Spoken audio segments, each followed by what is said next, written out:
Live. Everywhere. On netrootsradio.com.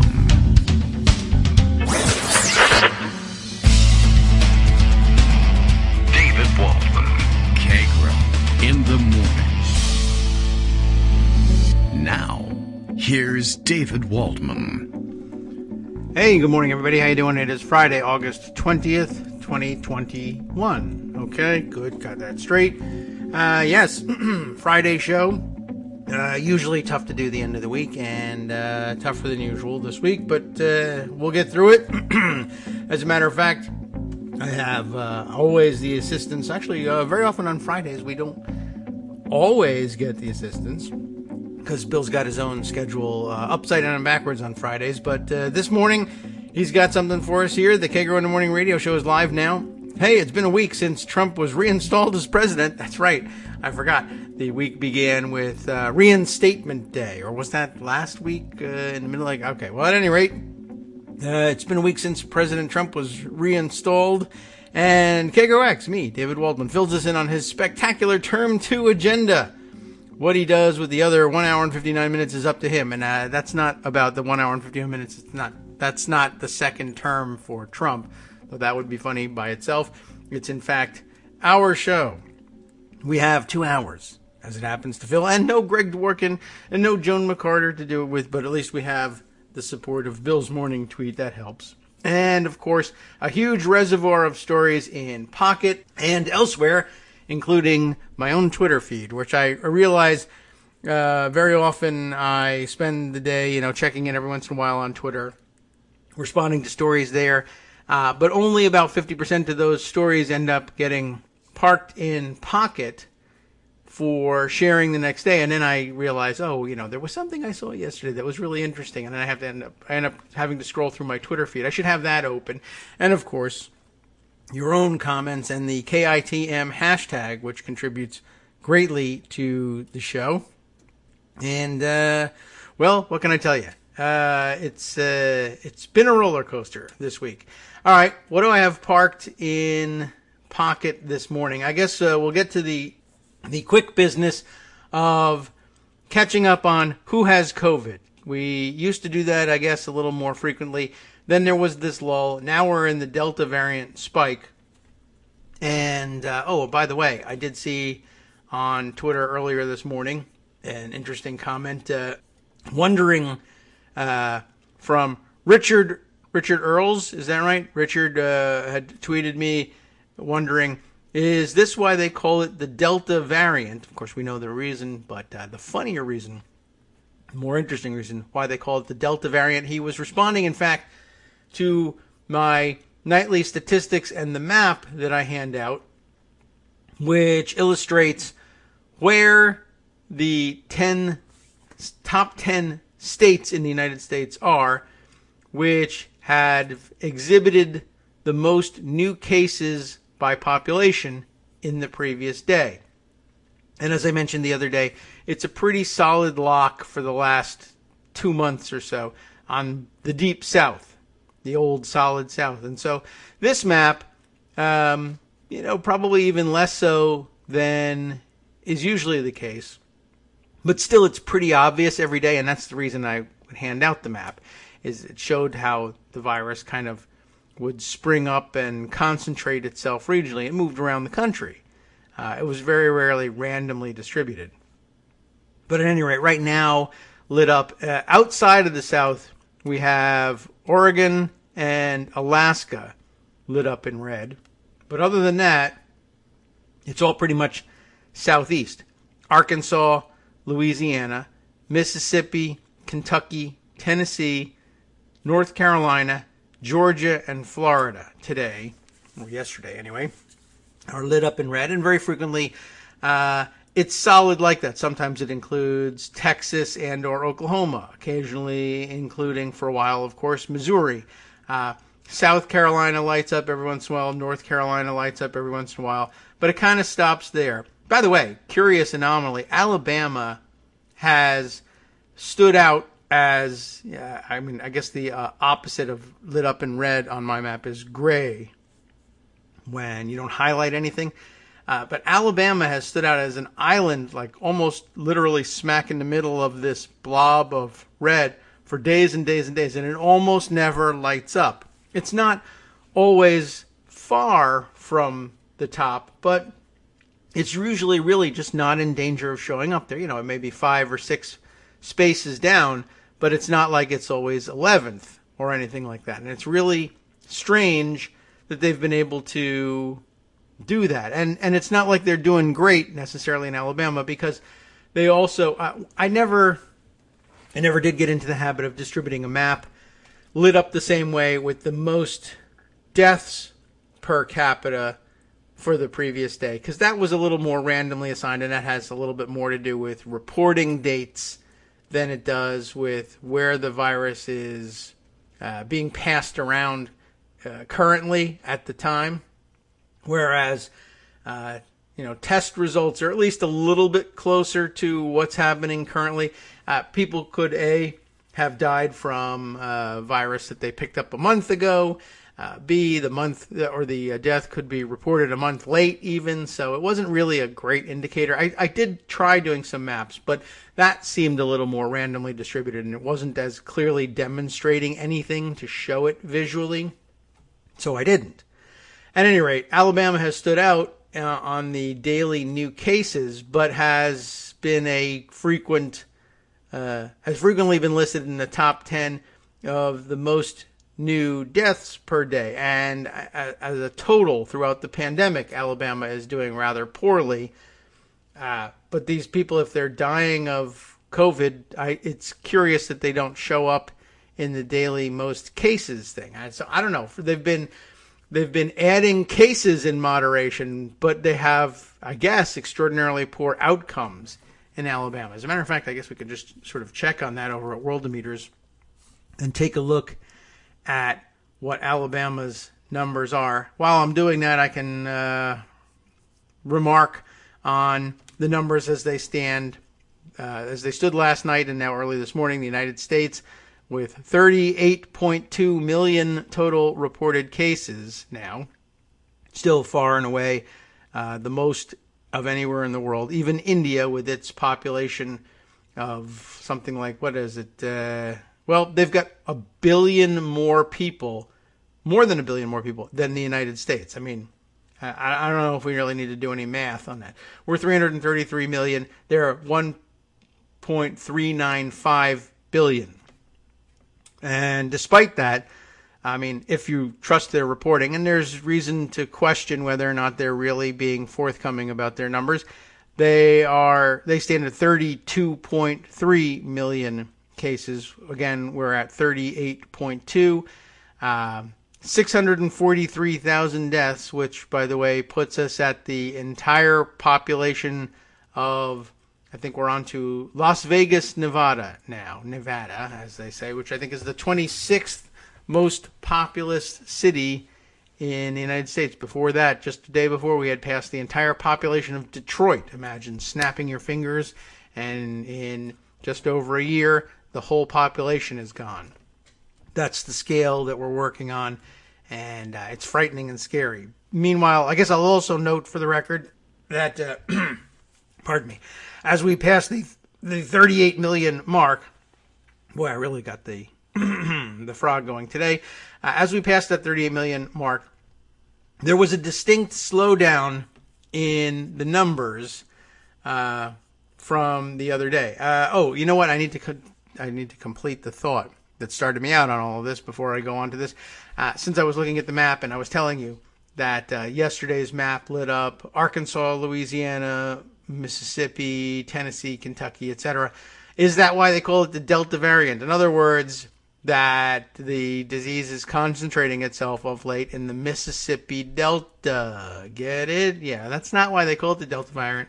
And as you know, we were instructed early on in our pandemic history by Greg Dworkin that they refrain now from attaching geographic names and the names of geographic areas where these diseases either first arise or are first reported or being blamed for the disease, precisely for that reason, so they don't unfairly blame any people for the disease. No, it's not named after the Mississippi Delta, but it might as well be, because at this point you really can blame the Mississippi Delta for the continuance of the disease in this country. But we don't do that, and of course Delta, it's just the fourth Greek letter, and they're just naming them in order, like they do with tropical storms when they run out of English alphabet names. Anyway, as I said, over on World Meters, I monitor all those numbers, and I, update the statistics nightly. But I guess one of the things that I also track is how quickly we are accumulating new cases. And so when we pass a threshold like an additional million cases, I report on each additional 100,000 cases. But when we hit round millions, I take note of how long it took to accumulate that last 1 million cases. And when we hit 38, I noted for the record that it took 6 days this time to go from 37 million reported cases in the U.S. to 38 million. 37 to 38 million took 6 days. And I mentioned that there was this big slowdown and that we're now rebounding. It had taken 8 days to go from 36 million to 37 million, so we've accelerated. By 2 days, we beat the previous mark to add 1 million cases. Now, prior to that, to go from 35 to 36 million, it had taken almost twice that long, 15 days. So 15 days to add 1 million cases, down to 8 days to add 1 million cases, down to 6 days to add 1 million cases. In other words, 2 weeks to add 1 million cases, now down to under 1 week. But that's not the whole story. If you roll back and you see the note that I left with when we passed the mark of 37 million cases, you see that prior to the 15-day interval to go from 35 million to 36 million, there was the interval to go from 34 million to 35 million. And that took 52 days. Like, we actually had this thing possibly beat at that point, and then we let go. When was that point? The answer is in mid-July, as a matter of fact. It was July 19th when we reported 35 million cases, and the fact that it had taken 52 days to go from 34 million to 35 million. When was that 34 million mark reached? It was May 28th. So from May 28th to July 19th, we didn't pass a 1 million interval. It was taking several days. It was taking in June up to a week, where we just added 1 million cases in 6 days. It was taking, what do we have here? Here's this interval of 8 days, from June 11th to June 19th, to go from 34.3 million to 34.4 million. 100,000 cases it took 8 days to get. Now it's 6 days and 10 times that amount, and only accelerating. That's sort of an interesting measure. Prior to that, how did we do prior to that? Let's see. In April, it took 16 days to go from 32 to 33 million. It took 15 days to go from 31 to 32. It took 16 days to go from 30 to 31. So really, like March onward, let's see, 16 days in March to go from 29 to 30 million. 14 days from 28 to 29. 9 days from 27 to 28. 7 days before that. 5 days to go from 25 million to 26. When was that? That probably was like January, when we were really flying through these cases. So, there was a distinct slowdown, and I guess I noted that for the first time in February 11th. I noted 28 million cases reported. It took 9 days to go from 27 to 28. It slowed down over the last 2 to 3 million. I guess at our real peak, we were doing it in like 4 days. Let's see, 5 days in January 26th, 6 days in January 21st. 4 days, I might have been as fast as we did it when we were adding like 250,000 cases a day. Back in January 15th, I think 4 days was our record, and we did it like 2 or 3 times in a row, and then we got it to 52 days, and then we screwed up with the Delta variant and told everybody it was over. And we're now about to tell all the kids to go back to school, and we'll see whether we get back down to 4 days, because it's only 6 right now. An interesting measure, not one I've heard anybody else measure along the way. It's really kind of remarkable. Interesting here, as a matter of fact, last night somebody responded to my pointing out that there were 38.2 million cases. Who we got here? A California guy who tweets under the handle gentleman_Cali, or a Cali gentleman. This happens from time to time, cavalierly pointing out, well, sure, 38.2 million reported cases, but there's 328 million people in the United States. Like that, it's funny, of course, offhandedly saying, well, so that's nothing. That's 10%. That's greater than 10% of the population. I mean, it's pretty sad that more than 10% of the population of the United States has caught this thing, especially when, A, we know how to tamp down on its spread. B, we had it beat as late as July. We had this thing really under control, I think. I mean, it wasn't eliminated, but the fact that it was taking us close to 2 months to add 1 million cases versus 4 days was at one point really good news. But now we are, well, Worldometers will tell us. USA, the total cases per million in population, now 114,742, which means 11.47, or about 11.5% of the country has reported becoming infected with coronavirus. And of course, you remember the time, we haven't been discussing it much, that experts were saying, well, the real number is probably much, much greater. And it probably is. And it may be over 20%, or it may be 25%. A quarter of the country may have, in fact, contracted coronavirus somewhere along the way. And, this guy's like, well, but it's only a small percentage of the country. It doesn't have to be that great. And quite honestly, he just doesn't really understand what numbers mean and how to work with them. So that's pretty bad news. Also, in my observations yesterday, noting, as I just did, and it helps put things in perspective to understand that, if you just manipulate, if you rework the numbers a little bit, when you have those figures given to you in terms of total cases per 1 million in population, you can easily convert that number into a percentage by, essentially you can take the comma in expressing the number of cases per million in population and slide it over to the left 1 digit and turn it into a decimal point, and then that's your percentage number. So, for instance, the United States at 100, I guess now the updated number is 115,504 cases per million. That is, in fact, 11.5%. 115,000, move that comma over, 11.5%. And then you can also get the same figure easily for every state in Worldometers.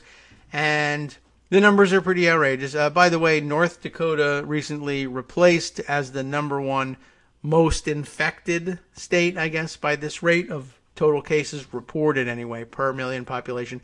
It had been at the top of the list since October of last year. That is to say, August to September, 2 months after Sturgis 2020, the Dakotas together were both sitting at the top of the list as the most infected states in the country, and they have stayed there ever since.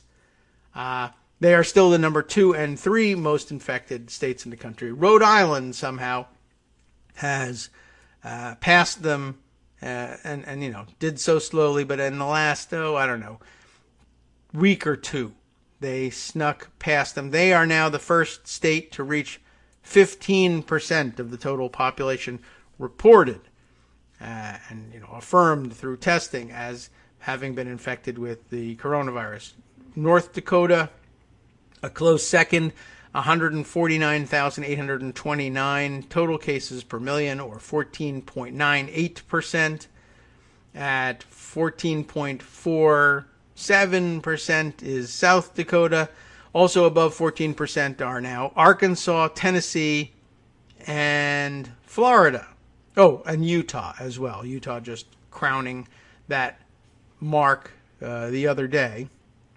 But Florida also, obviously, because of the rash of cases that they've had lately, has crept up in the statistics that they used to, or their governor used to revel in pretending that he wasn't really included in. I think it was manipulation of the numbers, but at this point he can no longer deny it. So the lesson of wait and see that I mentioned, that Greg always teaches us, definitely applies to the pandemic. I'm just thinking back to the time early on in the pandemic when Jared Kushner advised Trump that it would be best if they really didn't do anything about the pandemic because it was only affecting blue states and only blue state voters would get sick and die. And as callous as that was, it was also pretty stupid and wrong. Virus has no idea how you vote or which state you're in. It's just going to move on and eat whatever is available to it. And that's what it's been doing. And if you wait long enough, especially if you wait long enough while denying that there's anything you can or should do about the virus, or even denying the existence of the virus, when the virus is done eating, you will find that it's a pretty red state phenomenon, especially if you tell people to ignore it. Even if you don't tell people to ignore it, quite honestly, red states were likely to get hit hard with it, especially on a per capita basis, because smaller population states really get clobbered in the statistics.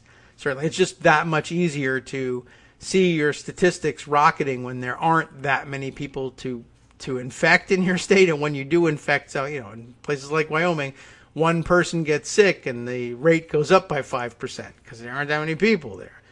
But in addition to that, a lot of red states, for various ideological reasons, like to let their, say, healthcare infrastructure languish. And they're not real great at making sure that everybody has access to top quality emergency medical care and intensive care units, etc.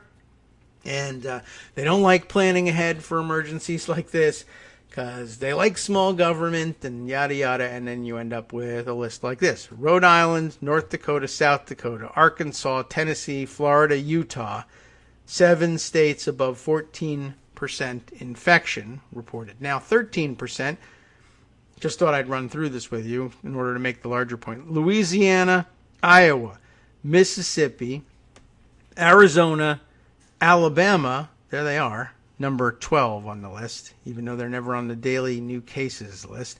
Oklahoma, South Carolina, there the list stops with the 13%ers. In the 12% range, Nevada, Wisconsin, Georgia, Nebraska, Kansas, Wyoming, Indiana, and New Jersey. So there you go, by the way, the big disaster state where everybody, oh my God, they got clobbered. And they're still first in the nation in deaths per million from COVID. But universally recognized early on as the worst disaster in terms of the states for COVID, now sitting at 22nd in terms of the infection rate.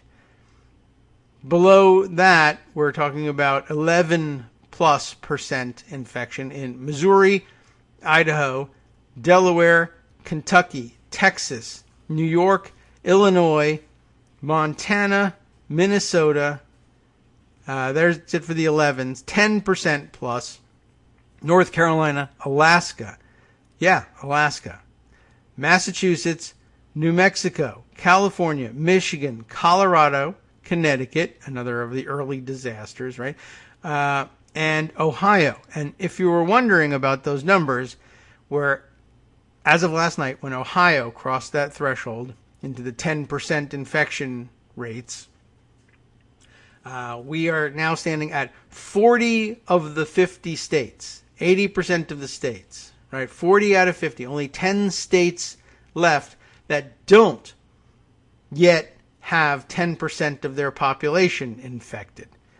Who are these elite 10? Well, and I guess we'll start off with those that are highest and the next to go over the threshold. Pennsylvania and West Virginia, both at, well, Pennsylvania at 9.88% infection.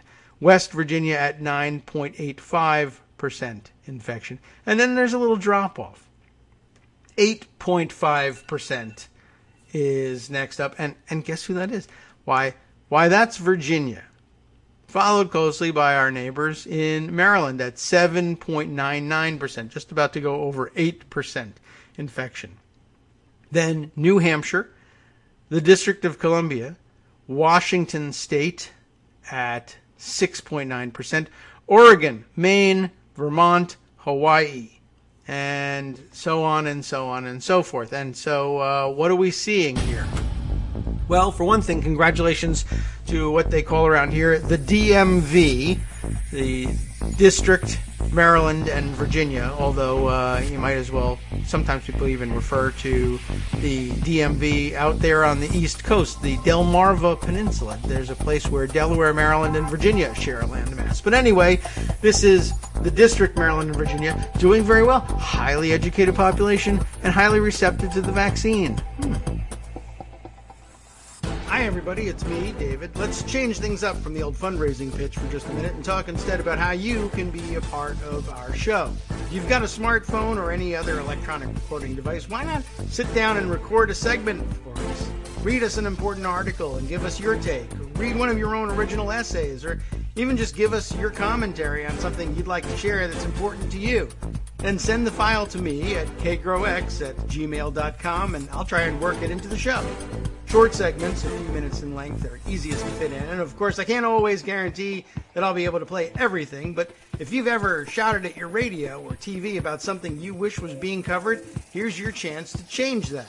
Make the show your own. Send your submissions to me at kagrox@gmail.com.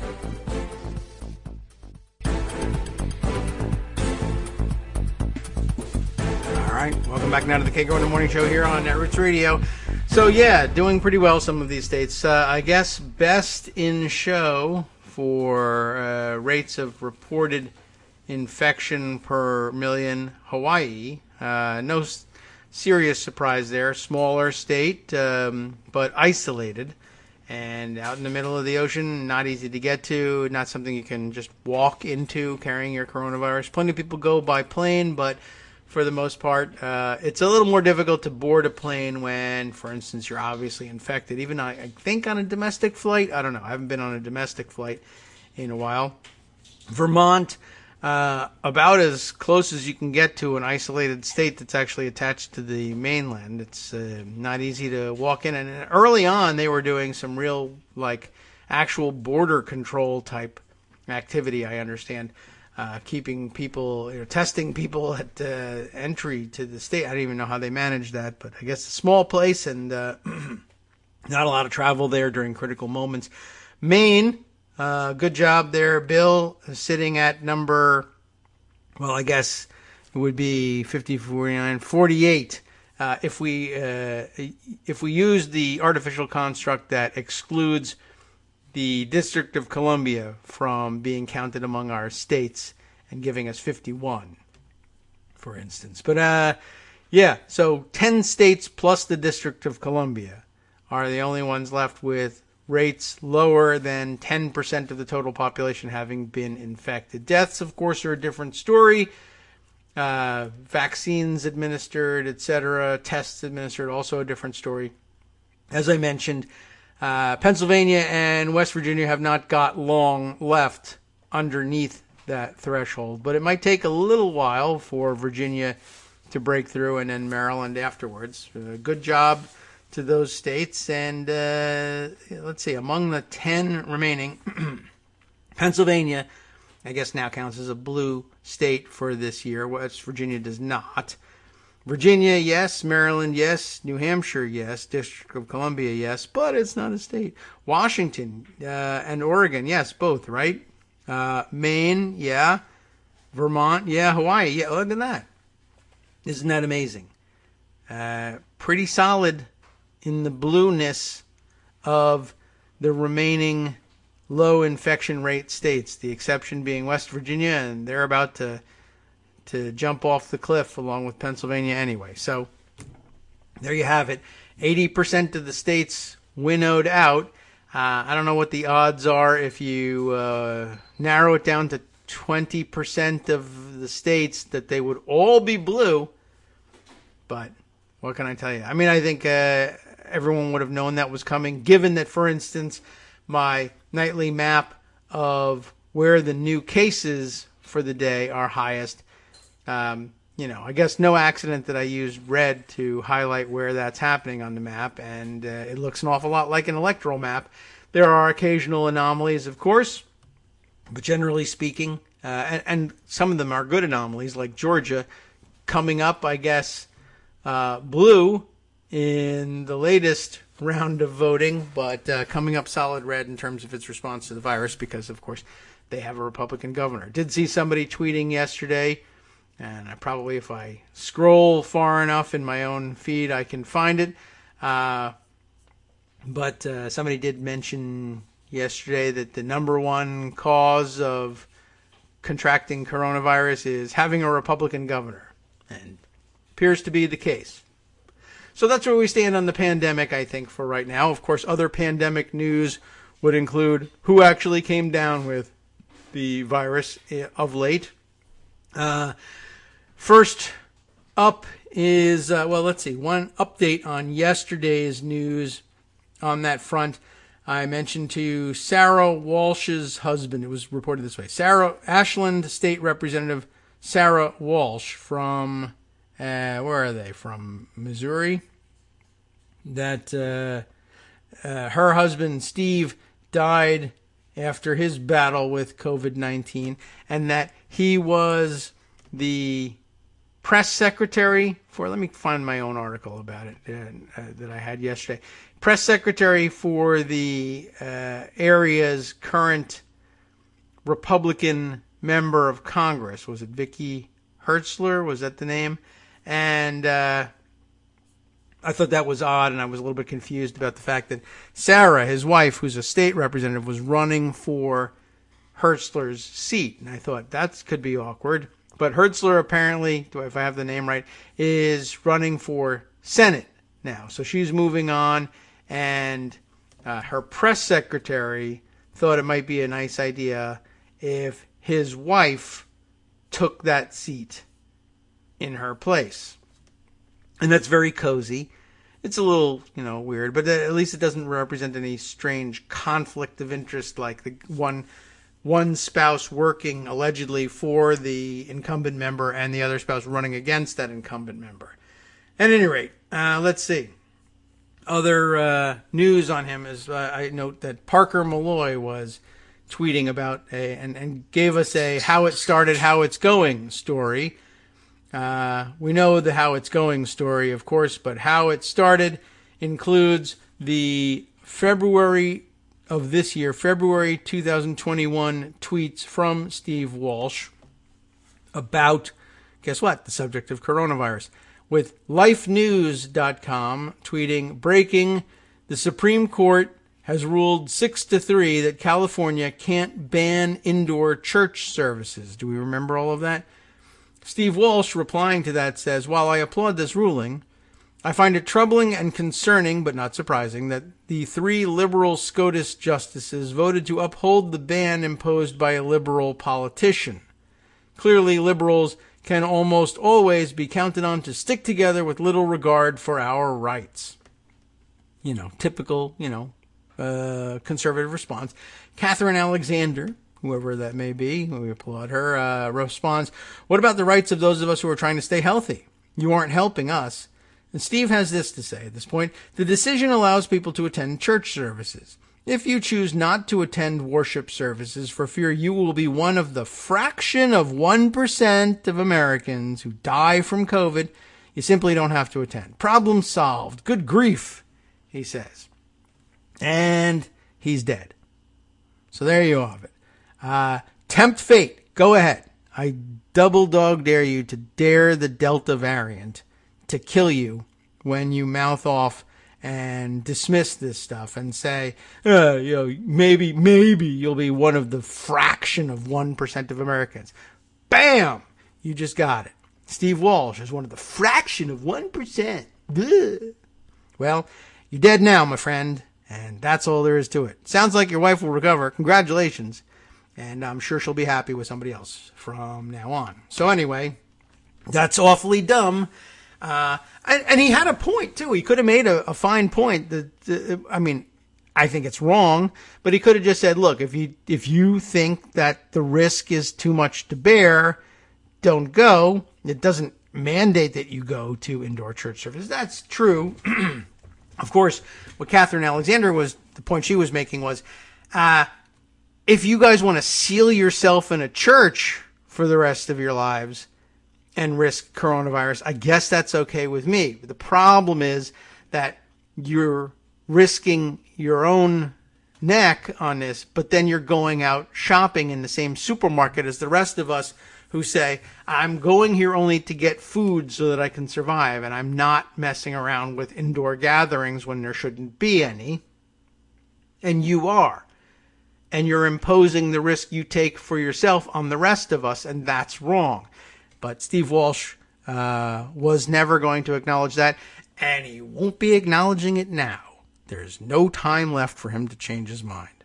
Don't know what Sarah's up to, but it sounded from the way she was tweeting about her husband's death that she's not inclined to change her mind about it either. She's fairly, and, good. In this case, more power to her. She's dealing with the death of her husband. Let her think she's right for a while. But hopefully somewhere deep down inside, she's saying, maybe this was a mistake. Because there's a lot of that going around, as I said yesterday. The papers are full of them, and the deathbed is, the ICU deathbed is the new Midwestern diner. Everybody's getting interviewed and saying what a mistake that they made. Although, as I mentioned, not everyone is in fact acknowledging the mistake. Let's see. Somewhere this morning, I think I retweeted this one. You'll find the claim, anyway, of, what's this name? Lily Loughborough. It's my best guess at the pronunciation of the name. It's a very interesting spelling. Who tweets, she's a writer at Slate. And let's see. Well, that's the name she's using, but somehow the handle is different. I don't know what's what. If you're looking for her on Twitter, the address is at Millicent Somer, like Millicent Somer, all one word. And why that's Lily Loughborough, I don't know. I am not familiar. But anyway, had an interesting find from where? I don't know, Facebook, I guess, something like that. This is screen caps from what looks like maybe Facebook. This, another of the wild stories out there. Doctors' stories about COVID patients not accepting their diagnoses are always rough, but this one, it says here, is something else. Let me mark this one for inclusion in Pocket, and I'll read you the excerpt. I had a woman who was unvaccinated come in with COVID. And I'll remind you, this is, it's unverified in the sense that we don't know for sure that this was posted by a bona fide doctor working in a COVID ward or anything like that, or whether it's an accurate retelling of the story. But it is presented as an anecdote and nothing else. I had a woman who was unvaccinated come in with COVID. Not quite in respiratory distress, but getting there. I asked, what was your barrier to getting vaccinated? She said her husband swore on their marriage that the whole pandemic was fake. Like, the people that tested positive were all paid by the government. The whole world paid by, quote, the government. The whole pandemic that's been going on for almost 2 years was a fabrication to, quote, control people so they can control something, then profit in some way. I helped her make a phone call, and her husband accused her of being a secret agent because she told him she had COVID. The last I heard, he told her, his wife that ended up in the ICU, that he was going to divorce her. Absolutely wild. We've also had a few that refused to get tested because a positive test means they can't go to work. Lots of selfish patients along those lines. And he goes on to say, actually the crappiest, and he uses the other word for that, the crappiest one was my dad. So check this story out. I've been arguing with him for months and months. He couldn't take the word of his own son over the BS misinformation. 18 days ago, he was admitted for respiratory distress. 80% on high flow, so 80% oxygen saturation, right? Not looking great. The MD over the phone at his hospital asks me to explain to my dumbass dad the value of mechanical ventilation because he didn't get it. I was able to discuss it, but then I needed to discuss end-of-life planning. And right then, literally 5 minutes before intubation, he realized he effed up. I could hear him shaking over the phone, his voice wavering, asking me to tell the family that he loved them and that he was so sorry. They still won't get vaccinated. He was off the vent, but of course it's not so simple. First, the acute kidney failure, then the MI, now septic and re-intubated. I bought a black suit today. Even if my dad lives, I have a feeling it will come in handy. I'm just thinking, like, imagine what this must be like for a doctor. And I'm just thinking about how many people become doctors very often because they have some memory of having lost a family member and feeling powerless to help. And they say, I'm going to study medicine and sometimes, specialize in whatever condition it was that ultimately took their loved one away from them and say, I want to prevent this from happening to other people. It's a very big motivator. So imagine, you enter medicine so that you can take care of your family, and then your family won't listen to you because their favorite radio host says the disease is a hoax, or Donald Trump, who shouldn't be anybody's favorite anything, says don't wear a mask or it'll mess up your makeup. Well, we don't wear face makeup, Donald. What about the rest of us? Well, I don't want to admit that I wear face makeup, so don't wear a mask. But by the way, I've forgotten about that until just this moment.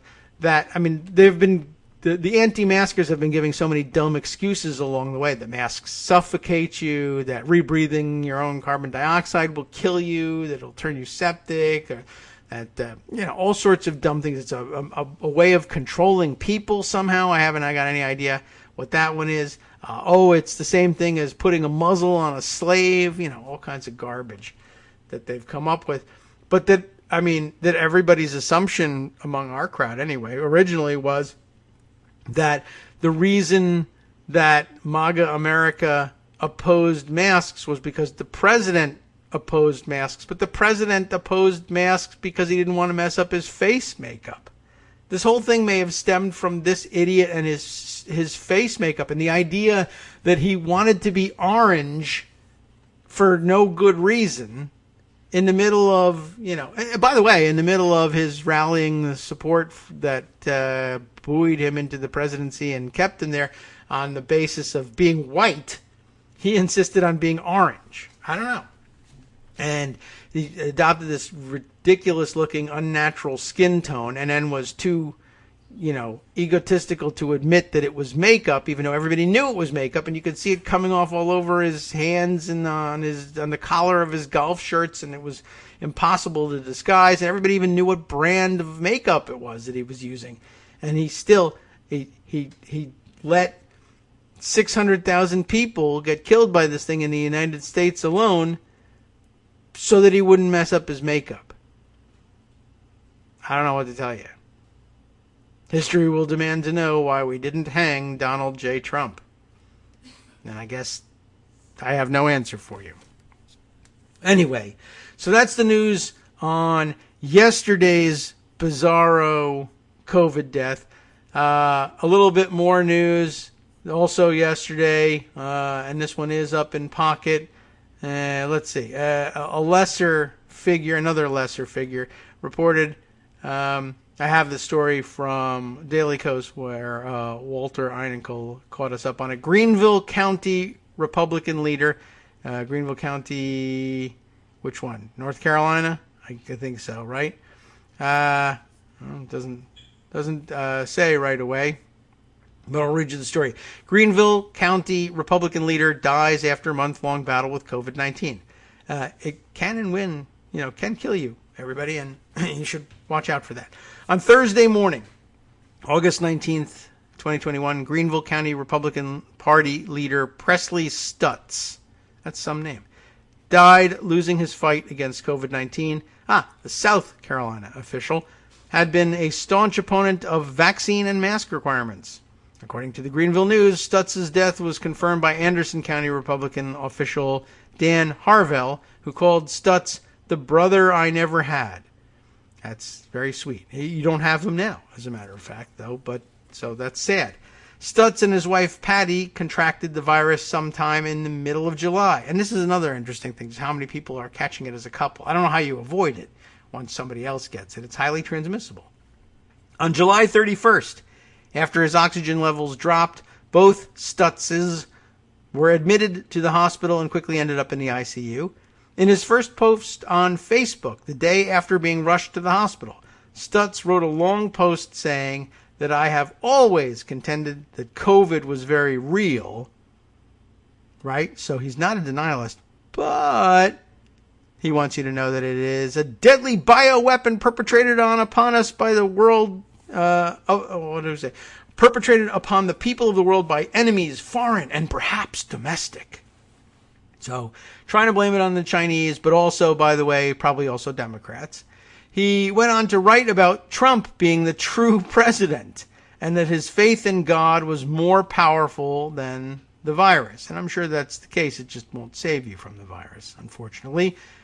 According to Stutz, who posted continuously during his time in the hospital, both he and his wife were on a it says here, remdesivir, but I thought it was remdesivir, but maybe I've had it wrong the whole time. I don't actually know. Or maybe he did it wrong, but that's the quote. And okay. Anyway, they were on that drug. Not the Regeneron, but the thing that I thought was remdesivir, but might not be. In the first days of admittance in the hospital. And yet he's dead. So I think we should just point that out. On August 4th, Stutz posted a picture of him and Donald Trump, writing that when the doctors and nurses run him through cognitive test questions, i.e. the time and date, right? Not only do I passed it so beautifully, but they always ask who the president is. And I keep telling them the president is still Donald J. Trump. Not going to let them fool me with that poser named Joe. No siree. He actually wrote no siree. Patty Stutz returned from the hospital on August 5th, but Presley Stutz's condition worsened until it got to be the worst condition of all, dead.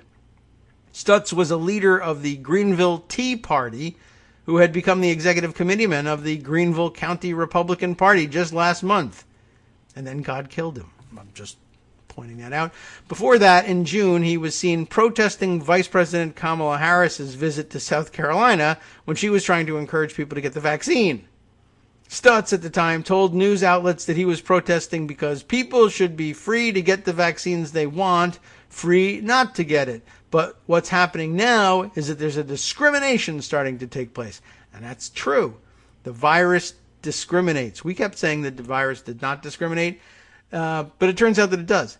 It discriminates against people who don't get the vaccine. That's the way viruses work. There's nothing you can do about it. You can't talk it out of discriminating against you because of that. It's going to do it. You can sue it, but it doesn't care. It doesn't have any assets. And you could try to deprive it of its life or liberty, but I would only cheer that. So it's win-win for me as far as I'm concerned. In July, right around the same time that Stutz would have potentially contracted the virus, he was at a maskless event for QAnon conspiracist Lynn Wood. You might as well kill yourself right at that point. Stutz himself was a promoter of the MAGA universe's claims that the national elections were rigged. From his hospital bed, Stutz promoted Donald Trump's early August proclamation that there was explosive evidence that Donald Trump won the election by a lot. He also posted some Trump Life membership emails he was getting. That didn't last long. You're a lifetime member, but it's only good for 30 days. The up and down nature of the final weeks of Stutz's life as he battled to breathe and stay off a ventilator are very tough to read. Throughout his time, Stutz asked for prayers, and right up at the end, same thing as usual. And I guess you can see the realization in the closing post. On August 13th, Stutz posted for the last time on his Facebook page, writing, "Listen to me, please. I am making a decision to go on a ventilator. This is my own decision. I trust God to keep me. I ask you trust him too. He is able, right? My faith is strong that I will come through this. Maybe days or weeks, but God is in control. Patty, I love you. Presley, 3, I guess Presley the 3rd. Bart, Calvin, I imagine it was Calvin, and Lincoln, I love you deeply. Remember what I have instilled in your hearts and minds. I will wake up from this short rest and be back in the game soon. Please pray like you have never prayed before, even though it's all taken care of. I humbly ask you, God bless all of you." Well, that was it. 64 years old and gone. But happy to go, I guess. So there you have it. That's another interesting bit of news. That's it, I think, for the surprising or otherwise shocking deaths. But in terms of news of who's now infected, and we don't know yet how severely. They've all been vaccinated, but 3 United States senators announced in a single day, that day being yesterday, that they had tested positive for COVID-19 tests. My mind went back to somebody we quoted the other day, actually a House member, who was, refusing to wear a mask and was caught up in all this thing. And I think was suing over the fines that he had been handed, and had made some comment to the press like, they say, blah, blah, blah, you're all going to get coronavirus if we don't wear the mask. Come on. If it's really out there, this Delta variant, if somebody's got it, then we've all got it. And obviously we don't all have it because we haven't all tested positive. We're not all sick and on our deathbeds. And so there you have it. And I think a couple days later, that guy tested positive, as did other people who were protesting and suing over their mask mandate resistance fines. And sure enough, over on the other side of the building, 3 senators now come down with it too. And there's been a couple other members of the House as well. So the guy who was scoffing and said, come on, if it's as contagious as they say, then we all have it. Yeah, well, just wait a while, and when the tests come in, we'll see how many of you have it. And guess what? They've all got it. What a dummy. And what can we do about it? Nothing. You can't punch the guy in the face. You can't throw him off a cliff. He might die of his own coronavirus, and that would be fantastic with me. But in the meantime, other people who said, no, it's real, also have to suffer the consequences. There are other people who are in pain and in bed and in the hospital and having to medicate and maybe face risks to their lives because that guy said, this is baloney. And even if he dies, it doesn't fix the other people. So you might as well not, hope that he dies. You hope that he lives to realize his mistake and repent for the rest of his life. But he's a Republican, and that's not likely to happen. Steve Scalise got shot by a lunatic, and he still has nothing to say about giving lunatics guns. All right. Anyway, who's sick? Roger Wicker of Mississippi. He's from Mississippi. You can't avoid getting sick. Angus King from Maine, one of the lowest infected states in the country. And then I guess from right in the middle of the pack, John Hickenlooper from Colorado. So, Angus, don't go home. There's hardly anybody up in Maine that's got the virus. Just stay here and don't carry it home. But I have a feeling he might be going. Anyway, let's see. So, I'll just give you that news. There's no point, I don't think, in wading through the Hills article on it. You got the names. They have COVID. We wish them the best. By the way, you may have noticed yesterday that most of the day the Hill was not working because everybody was evacuated for a giant bomb threat. Perhaps you didn't notice, though, because for whatever reason, most of the networks decided that the real news was a couple of days ago something went wrong in Kabul, Afghanistan. And they just stayed on that story. But there was you guessed it, Trump-supporting, MAGA-supporting, QAnon-influenced, wacko white guy sitting in a pickup truck, actually in front of the Library of Congress, down the street from the Supreme Court and across the street from the Capitol building, parked his truck and insisted that it was packed full of explosives, but it was a pickup truck, so it couldn't be that packed full of explosives. They weren't in the back. Claiming he had a trigger device of some kind in his hand. Anyway, as it turns out, he had nothing in terms of viable explosive devices, but he was there for hours and live streaming, by the way. 4 hours live streaming his garbage on Facebook, allegedly before Facebook allegedly discovered, oh, hey, we actually don't have to allow this. Right, and actually cut him off. By the way, that was a big thing for me yesterday. Like, Facebook is always saying, oh, please, don't regulate us, don't crack down on us, don't do anything to stifle our innovation. We move at internet speed. We can't be regulated by the big, slow, lumbering bureaucracy. 4 hours of a lunatic suicide bomber, QAnon assassin threatening to blow up the Capitol, live streaming before they realized, maybe we can use some technology. What technology can we use to stop this? How about the off button? Well, okay, what an innovation. Thank God we don't regulate those guys. Phew, we'll be right back for hour 2. All right, welcome back now to the Kagro in the Morning Show here on Networks Radio. Whew. All right, let's see if we can't catch up here and see where we were going for the second hour. All right, so lots of other things happening, of course. As I mentioned, craziness in the area of the Capitol, but for whatever reason didn't really receive the attention that it should.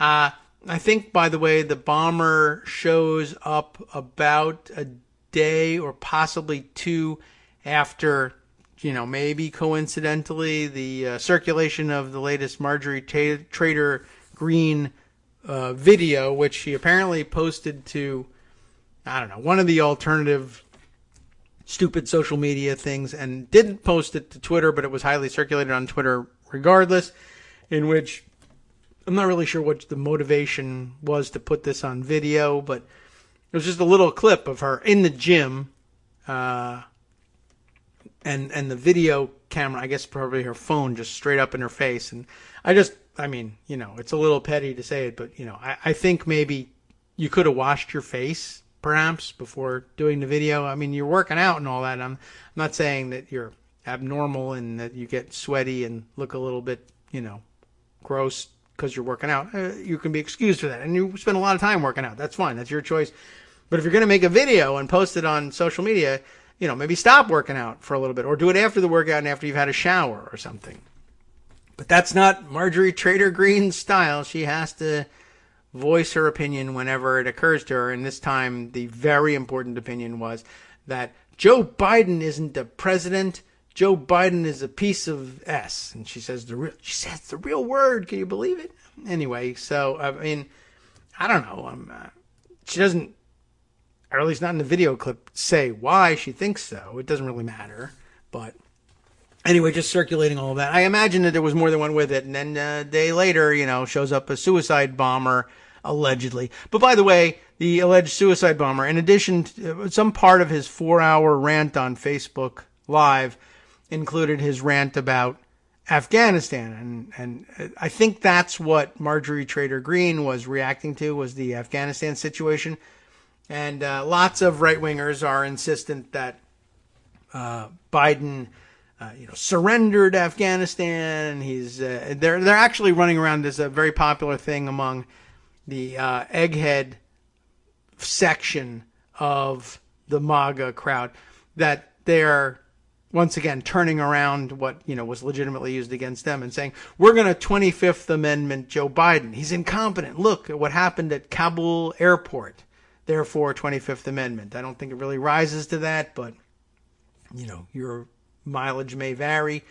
But I think that's what she was reacting about. And then it prompted this lunatic idiot to do the same and rant for at least some time about, the proclivity for surrender of Democrats and liberals and socialists like Joe Biden and da-da-da. Anyway, just long story short, the day ended in his surrender. I just thought that I would note that. He spends time on Facebook Live screaming about never surrender, and then he surrenders. So there you go. You should know that about the lunatics that you're dealing with in life. Okay, let's see. Other interesting stories of the day. This is, you know what I'm going to do? Maybe we'll spend some time on this. There's news from the Kyle Rittenhouse front. Do you remember Kyle Rittenhouse? He's the 18-year-old kid who shot, 2 or 3 people among the protesters in Kenosha, Wisconsin, during Black Lives Matter protests after George Floyd's murder, I think we can say officially now. And his saga has been very interesting. And as I was preparing for our 2-week hiatus, I had and held on to an article in Pocket, very long read, that was actually very interesting, I thought. And I thought about sharing it with you, but it meant possibly doing an hour-plus mini show on what could be viewed as a sympathetic profile of Kyle Rittenhouse. And I didn't know how well that would go over. And it doesn't excuse what he's doing, and you don't have to take it that way. But it was very interesting, and I thought I would share it with you because I think, I don't want to say Rittenhouse at 18 is a complex figure. He's not. But the issues swirling around him certainly are. And it's not, I'll say this, it's not entirely clear that he knows what the F he's doing or that what he's done. And it sounds like the effort that was expended to turn him into a right-wing celebrity is actually pretty exploitative. He might be happy about it. He might naturally end up there. But I don't think he's the one driving any of this. He needs to grow up pretty quick and take charge of his own life. But I thought it was very interesting. And that may be good background to explore. But first, we'll do our best to torpedo all efforts to rehabilitate him by reporting this news from, Insider, the Bloomberg publication? Insider reporting, and this will really pose a problem for him at trial. Kyle Rittenhouse was recorded weeks before the Kenosha shooting saying he wished he had, quote, my effing, he says the whole word, my effing AR, that is his AR-15, to shoot at people leaving CVS, prosecutors say. And the phone ringing again, and I am certain I took care of reprogramming the silent mode during show hours yesterday, so something's up with the phone here. So apologies for that one. But this won't really help in terms of his trial if he's recorded at another incident entirely, wishing that he had his AR-15 so he could shoot people under, again, inappropriate circumstances because he just loves guns and wants to shoot people. And then a couple weeks later, found an excuse to show up with his gun and shoot people. So, I'll skip the bullet points, I think, and just read the story here. Who gets credit for the piece? Michelle Mark. And Insider writes, prosecutors said a newly surfaced video taken just weeks before last year's deadly Kenosha shootings captured the Illinois teenager Kyle Rittenhouse describing his wish to shoot at people with an AR-15 as they left a pharmacy. Now, I'm sure there was something going on at the pharmacy. I think there was perhaps what he thought was looting going on at the pharmacy, which is still not an excuse to shoot people, but people with AR-15s don't really comprehend that, and that's one of the problems with the widespread availability of weapons like that, is that they get into the hands of people who don't really understand when you are and aren't allowed to use your guns. It's not just anytime somebody makes me feel bad or when I see any sort of a crime in progress, I can kill the perpetrator. These are not capital crimes. You can't do that. But that was his wish nonetheless, and that's problematic. According to court documents obtained by Insider, prosecutors are seeking to have the judge admit the video as evidence in Rittenhouse's upcoming trial. They said the video provided crucial insight into Rittenhouse's state of mind in the summer of 2020. The 29-second video, which has been published by the Milwaukee Journal-Sentinel, it's linked here if you want to see it, I guess, does not show Rittenhouse's face.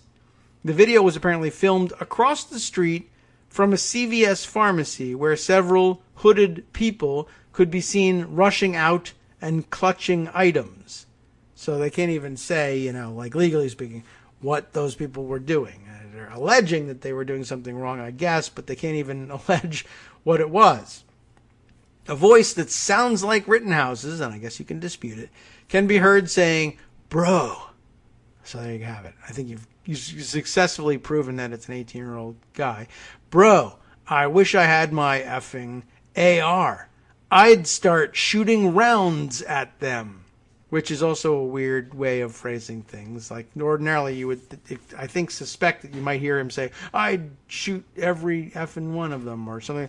"I'd start shooting rounds at them," which actually kind of, I guess you could argue, evidences his disconnection from the reality of what's going on. "I'd start shooting rounds at them," like it's Call of Duty or something. Well, those rounds are metal, and they'll go through people's skin and bones and kill them.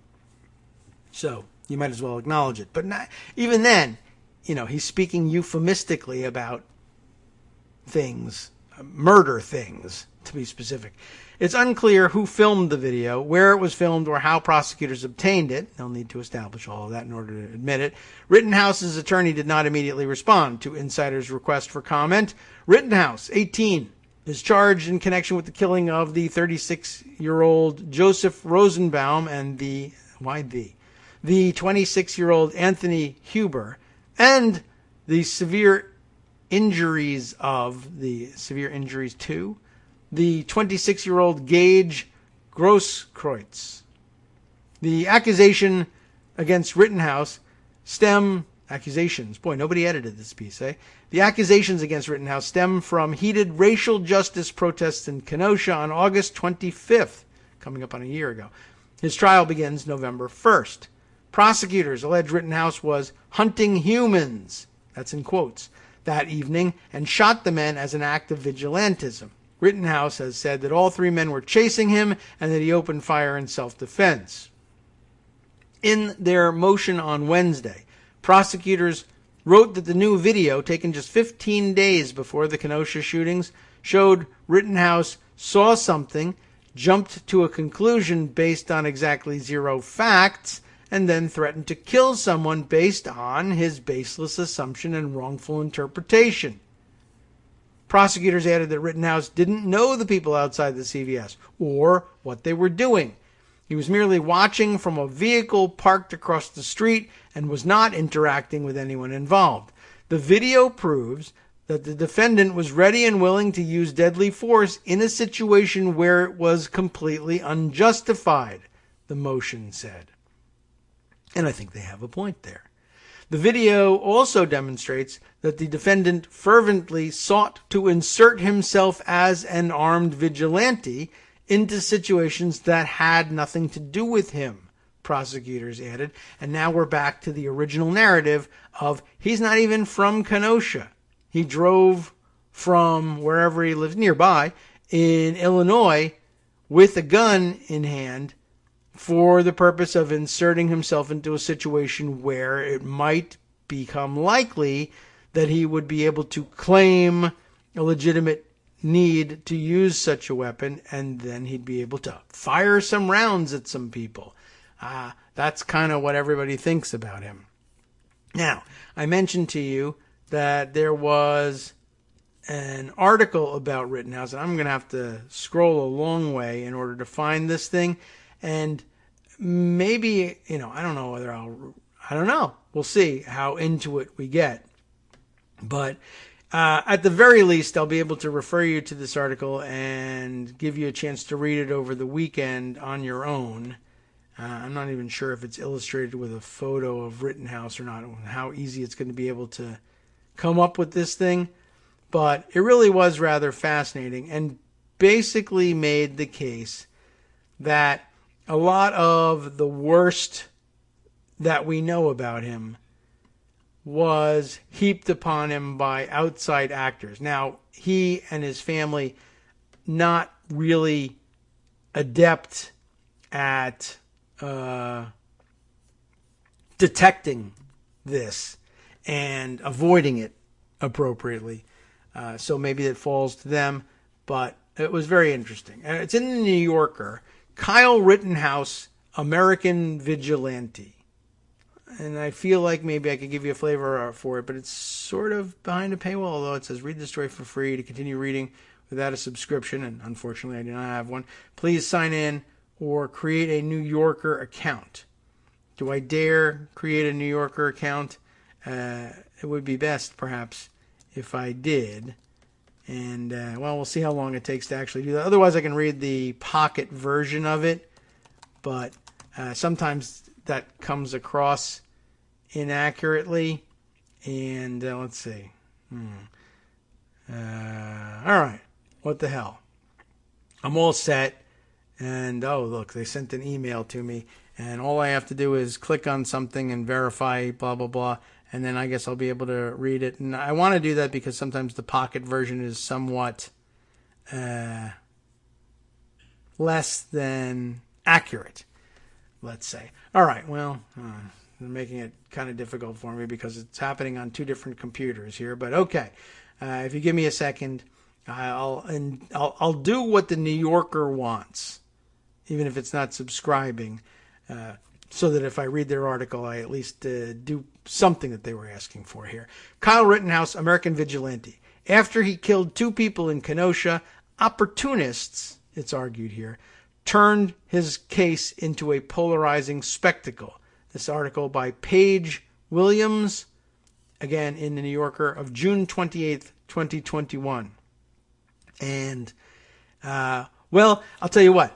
If I don't get through it, and I probably won't because I can see here, there is audio for the article, and I don't know who's reading it, but it is something you can play for yourself as a podcast if you want to hear the whole article but don't want to read it yourself, which is presumably why you're staying tuned to the show at the moment.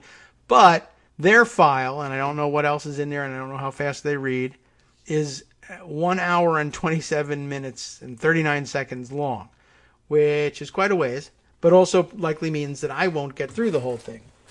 But let me see if I can give you at least a flavor of what's going on here to see if I can get you interested in listening to or reading the whole thing. The proliferation of digital video has exposed abuses of power that in the past often remained hidden. I think we can agree with that. It also has allowed people to watch shocking footage and make pronouncements about it on social media before knowing all the facts, which is ironic given what we just found out that Kyle was doing 2 weeks before the shooting. He was making video, watching a scene about which he knew nothing, and making pronouncements about it on video, which he likely shared on social media before knowing all the facts. Except his conclusion was, if only I had an AR-15 with which to act on the snap decisions I make without any possibility of further consideration and or reconsideration later on as facts develop. That's the nature of working out your conclusions with an AR-15, by the way.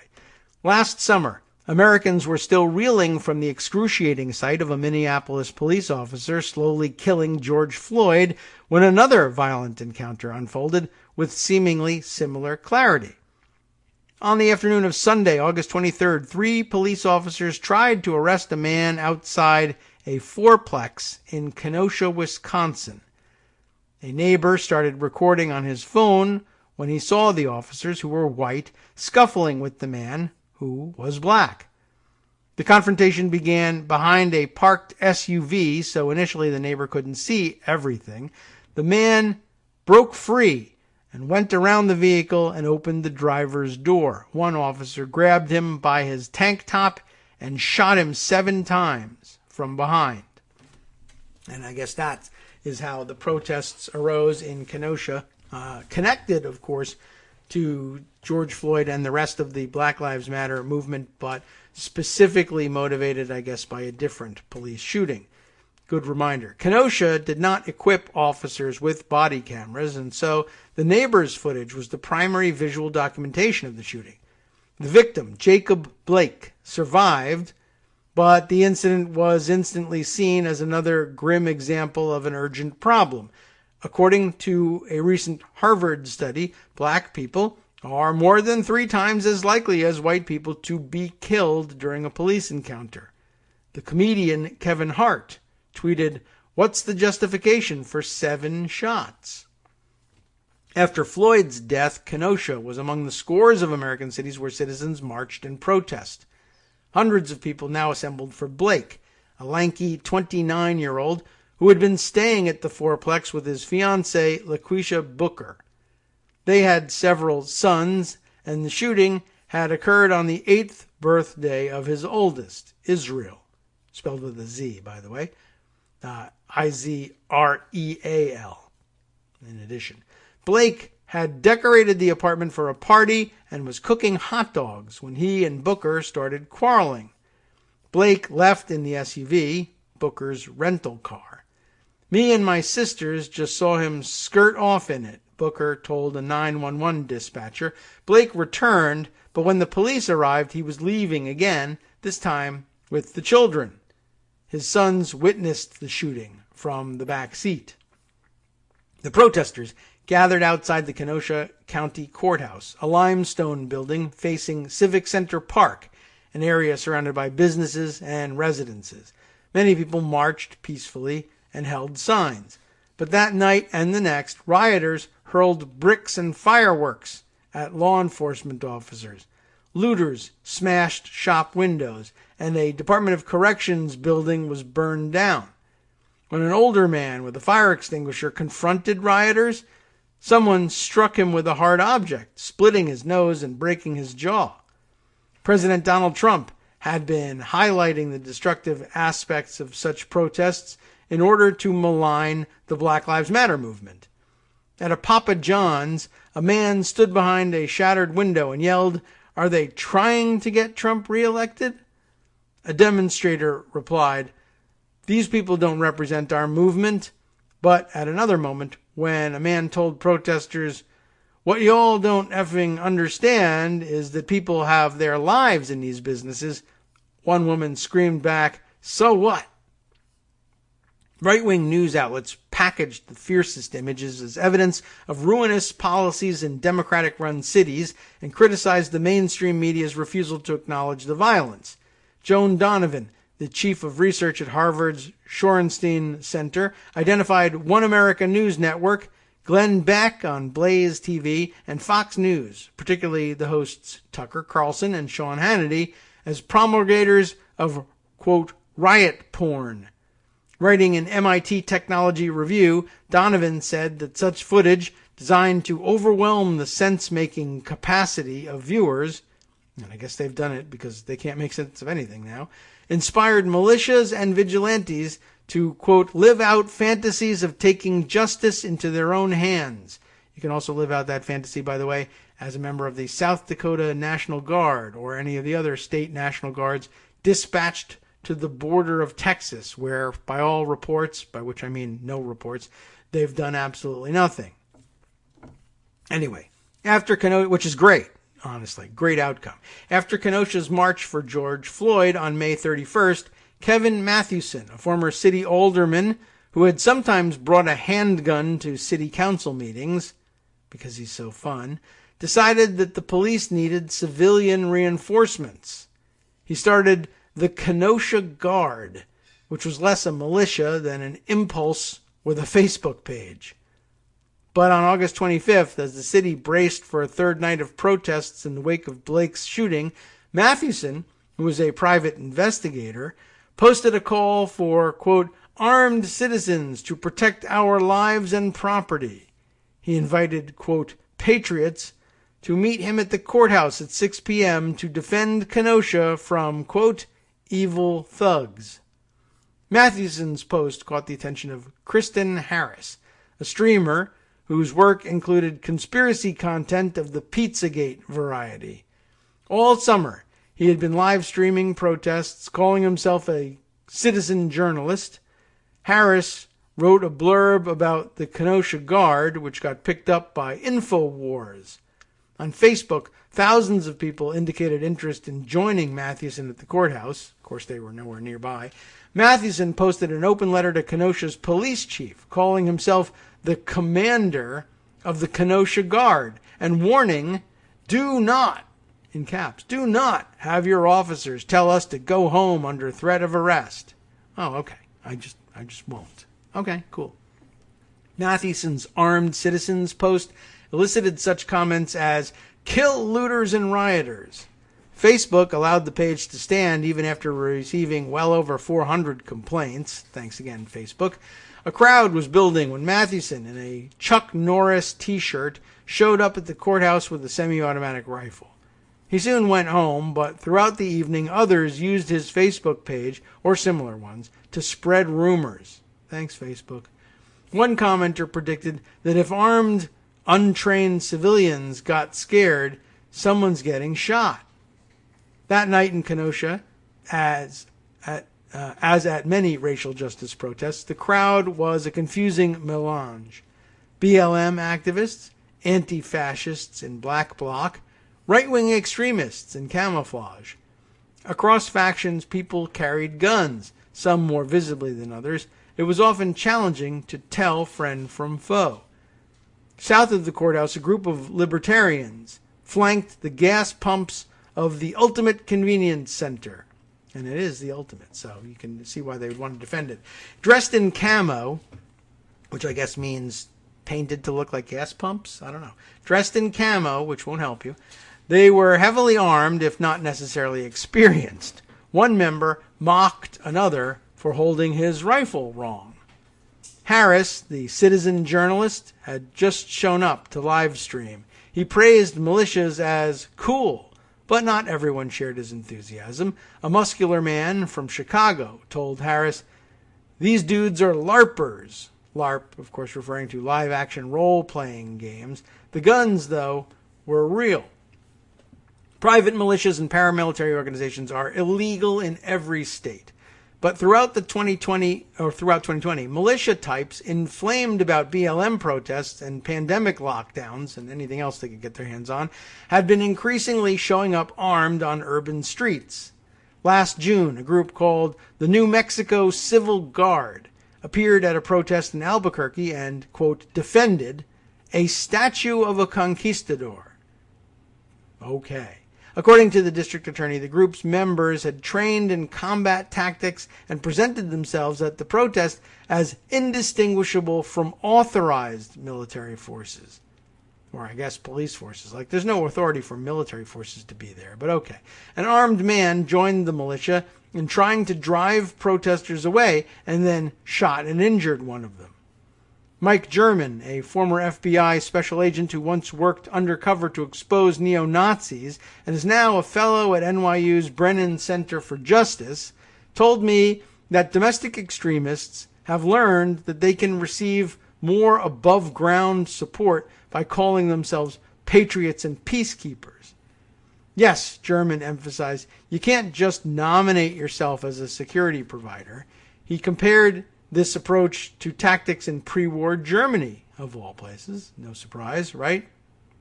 When Nazi thugs rallied where they knew they had political opposition, they could attack and get media coverage and gain a reputation for being tough and scary.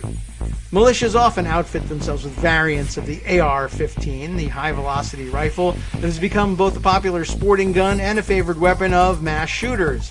Since 2017, such firearms have been used in at least 13 mass casualty incidents.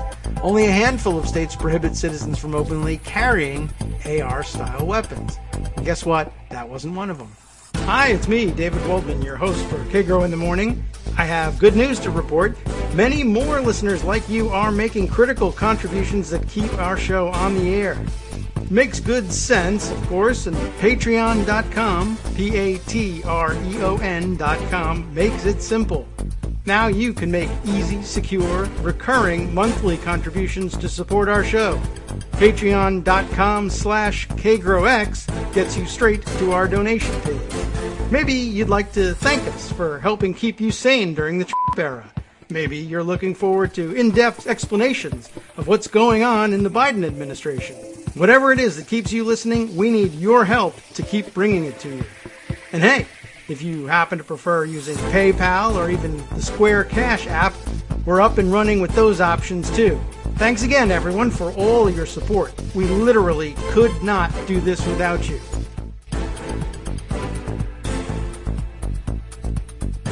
All right, welcome back now to the Kagro in the Morning Show here on Netroots Radio. Let's continue on. I'll give you a little bit more. I mean, this is a good setup for a lot of this stuff. This is a very thorough article and really paints a complete picture, which is why it takes so long to get through. I left off, though, by noting how often AR-15s show up in the hands of militias, but also in the hands of mass shooters. And very few states even are able to prohibit people from openly carrying them around town. Even the NRA, it says here, once called it unsettling to, quote, see someone sidle up next to you in line for lunch with a 7.62 rifle. They say 7.62 because cool, awesome, tactical terminology. This observation was published by the NRA's website in 2014 at a moment when Texans were ordering coffee at cafes while carrying battle-grade firearms. 2 years later, a sniper in Dallas shot and killed 5 police officers during a BLM demonstration. The city's chief of police publicly reiterated the reason that so many law enforcement officials oppose open carry laws. The profusion of visibly armed civilians complicated the task of quickly identifying the shooters. An Army veteran named Ryan Balch, who lived near Milwaukee, heard about the Blake protests and decided that he was needed in Kenosha. The Kenosha Guard appeared frivolous to him, so on August 25th, he drove to town on his own, equipped with an AR-type rifle. Balch later said he and some friends had to, quote, infiltrate. They had to infiltrate the city by circumventing roadblocks. We were sitting low, trying to get past the cops, to get in there and to do what we needed to do, which is amazing in its own right. I mean, they were trying to get past the cops. The cops were trying to restore order, but we knew better. The cops didn't really want to restore order, or really couldn't restore order, or whatever they were restoring wasn't order, or it didn't matter what they were restoring because the cops are invalid as a force against us, man. We're the true patriots. We need to infiltrate, to get in there and do what we needed to do. What you needed to do was stay away. But, in his mind, what he needed to do was do what, I guess, something like what Carl Rittenhouse had in mind when he was filming outside the CVS the other day. I wish I had my AR, and I'd shoot some rounds at them. Balch spotted a small group of armed volunteers at Car Source, a dealership whose main sales lot was now a landscape of smoldering metal. Despite an 8 o'clock curfew, the volunteers planned to guard the dealership's 2 nearby mechanic shops. As Balch later explained in detail online, he, quote, inserted himself as a, quote, tactical advisor. Cool, man. He claimed that a Car Source owner, quote, deputized the group, but civilians have no such power, and law enforcement agencies don't grant that authority. What a scary, scary thought, Kenosha County's Sheriff David Beth has said. Balch and several others positioned themselves at one of the mechanic shops, a low, flat-topped building. Men with rifles set up on the roof. Balch, who described himself as anti-establishment, had been immersed in far-right circles on social media. He seemed to view the police as the enemy.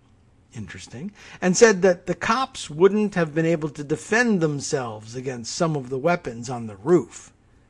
According to him, when a police officer stopped and remarked on all the friendly guns, he replied, "We're not here to be friendly to you." How interesting. I bet they didn't know they were going to get that answer. But they gave him a bottle of water later anyway, I'm sure. After dark, the crowd streamed away from the courthouse where the police were firing tear gas and rubber bullets. That's why they were streaming away. As armored vehicles herded the protesters toward the mechanic shop, one of them said, "We in Call of Duty."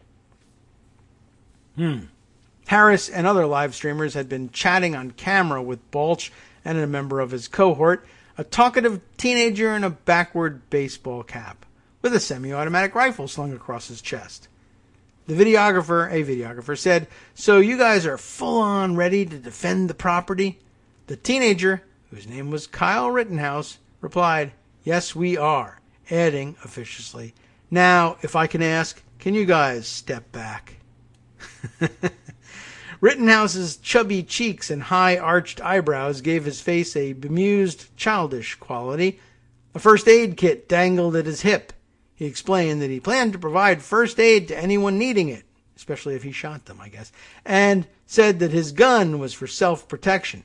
Obviously, he says, it's in quote, obviously, he wasn't old enough to be a certified EMT, yet he shouted, "I am an EMT," and proclaimed, "If you are injured, come to me."